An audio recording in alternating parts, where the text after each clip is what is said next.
বাংলাদেশের ছাত্র জনতা, আমি তোমাদের হিংসা করি। হ্যাঁ, আমেরিকায় বসে আমি তোমাদের হিংসা করি এই জন্যে যে তোমাদের হেড অফ স্টেট অথবা তোমাদের আজকে যে অ্যাডভাইজারি কমিটির যে চেয়ারম্যান, ও হচ্ছে মোহাম্মদ ইউনুস, একজন এত নলেজেবল মানুষ, একজনকে সারা দুনিয়ায় যাকে সম্মান করা হয়।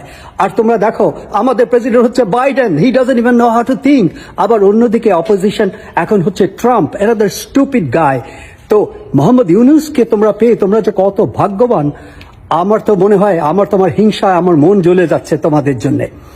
কিন্তু মনে রাখবে, মোহাম্মদ ইউনুসকে যদি তোমরা রাখতে পারো, তোমরা এই দেশকে যদি সঠিকভাবে কয়েক বছর রাখতে পারো, তোমাদের ভবিষ্যৎ অনেক ভালো। এই জন্য বলছি, নাম্বার ওয়ান, মোহাম্মদ ইউনুস হচ্ছে world wide sort after person for knowledge and for wisdom. এইটা হওয়াতে বাংলাদেশের ম্যাটেরিয়াল এবং ইমম্যাটেরিয়াল বেনিফিট হবে। ইমম্যাটেরিয়াল বেনিফিট হচ্ছে বাংলাদেশের একটা